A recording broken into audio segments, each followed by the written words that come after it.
stuffing, green bean casserole, smoky candied sweet potatoes, maple pumpkin pie. Those are all probably things that if you eat a grain-free, dairy-free diet, you might be thinking, I can't eat those.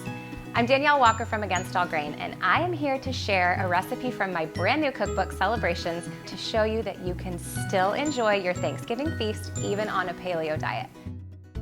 Jump into the kitchen with me today and I'm going to show you how to make my grain-free cornbread dressing. You can serve it alongside all of those dishes with your roasted turkey and still enjoy your Thanksgiving every bit as much as before you changed your lifestyle.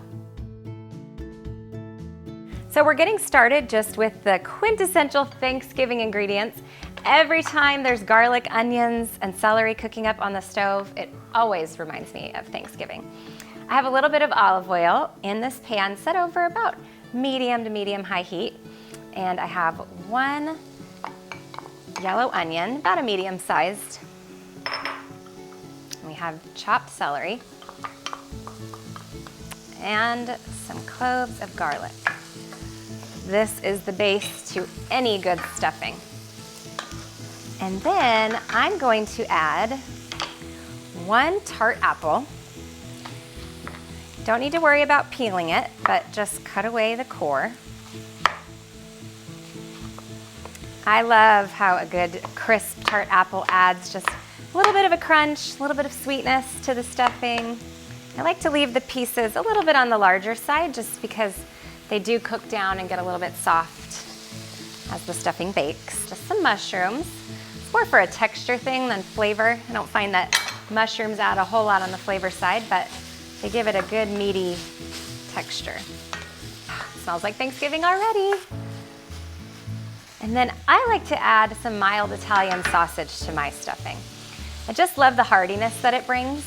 If you want to keep this vegetarian, by all means, leave out the sausage. You could add some shiitake mushrooms. That would give it a nice meaty flavor and texture. But I love the saltiness, the extra spices that the sausage brings. Stuffing is not a stuffing without fresh herbs. This just amplifies the flavor of the dish so much. So we have parsley, we have some sage, we have thyme, we have rosemary. Does anybody else sing a song from the 70s when you hear that? Or is it just me? 70s, 60s, I don't know what it is, but. So I'm just stripping the leaves from the stems. Roughly chop our herbs here.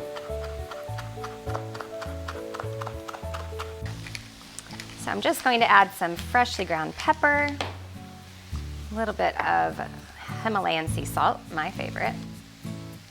So that's looking good. This is going to continue to bake, of course, in the oven, but right now what I'm going to do is go and grab my grain-free cornbread cubes.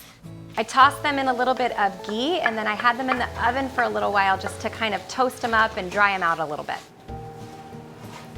Two ways that I do my stuffing. Most of the time I use my blender bread, which is the recipe that you'll find in Celebrations. But I wanted to change things up a little bit, and after being inspired by some of my readers, I took my grain-free cornbread from the Father's Day section instead. This looks amazing. So my goal always, but especially around the holidays, is to have my food look and of course taste as similar as possible to the foods I remembered eating growing up. If you have people over to your home that don't eat grain-free and they see this and they taste it, they're going to be just as excited and all of those memories will be evoked that regular old stuffing brings at Thanksgiving time.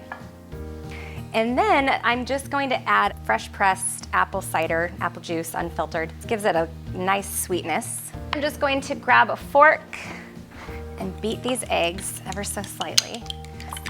We will just lay those right over top. And at this point, I'm just going to go ahead and turn off my stove. We don't want to scramble those eggs, but we'll stir it in. And the last step is adding some chicken stock or turkey stock. I start with about a cup, and then I like to leave it on the stove and add just maybe a couple tablespoons at a time as it bakes if you think it needs it.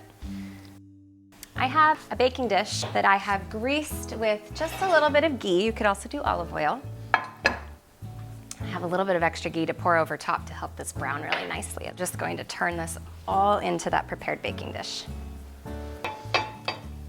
Depending on if your pan is oven safe, you could actually just pop it right into the oven as well. So I like to just add some ghee over top. My grandma always used to dot her stuffing with butter. It just helps it brown on top. It also helps it stay really nice and moist so those top pieces don't dry out too much. And at this point, I could either put this in the fridge and bake it off tomorrow, but I'm going to go ahead and bake it right now. I've got my oven preheated and it bakes for about 35 minutes.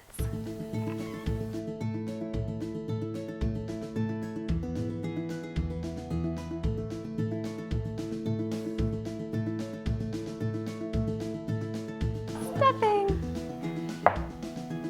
This gets me so excited. I can just imagine putting this on the table with my beautiful roasted turkey, mashed roasted garlic cauliflower.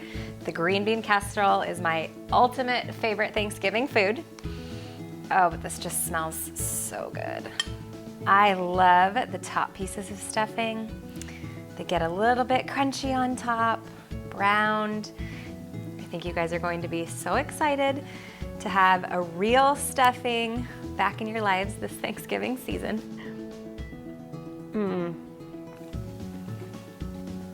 The subtle sweetness of the cornbread is such a nice addition to the stuffing.